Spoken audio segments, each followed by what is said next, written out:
Cauliflower pakoda கோதுமை மாவு வச்சு எப்படி செய்யுதுன்னு பார்த்துடலாமா? கொஞ்சம் சுடு தண்ணி வச்சுட்டு கல்லுப்பு மஞ்சத்தூள் ஆட் பண்ணி நல்லா வாஷ் பண்ணி எடுத்துக்கோங்க. அதில் எதனா ஜெர்ம்ஸ் இருந்தாலும் உங்களுக்கு வந்துடும். இப்போ கொஞ்சம் நீங்கள் கோதுமை மாவு ஆட் பண்ணிட்டு 65 மசாலா, கொஞ்சம் காஷ்மீரி மிளகாத்தூள், தேவையான அளவு உப்பு போட்டு லெமன் பிழிஞ்சு விட்டு நல்லா கலந்து விட்டுக்கோங்க. இதுதான் இதுக்கு தேவையான மசாலா ப்ரிப்ரேஷன். நான் இது மட்டும்தான் போடுவேன். இப்படி நீங்கள் போட்டு செஞ்சு பாருங்கள், எவ்வளோ சூப்பராக கிறிஸ்பியாக இருக்கும். எந்த ஒரு ஃபுட் கலர் எதுவுமே ஆட் பண்ணல. ஜஸ்ட்டு கோதுமை மாவு, சிக்கன் 65 மசாலா 10 ருபீஸ் பேக்கெட் ஆச்சியில் வரும்ல, அது மட்டும்தான் நான் ஆட் பண்ணியிருக்கேன்.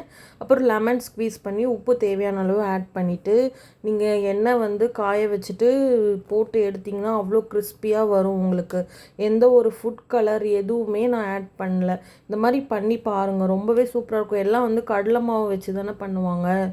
கோதுமை மாவில் செஞ்சு பார்த்துட்டு எனக்கு கமெண்ட்ஸில் ஷேர் பண்ணுங்கள். சூப்பராக வரும். எவ்வளோ கிறிஸ்பியாக வந்திருக்கு பாருங்கள். இந்த மாதிரி வீடியோஸ் பிடிச்சிருந்தா என் சேனலை சப்ஸ்கிரைப் பண்ணி சப்போர்ட் பண்ணுங்கள்.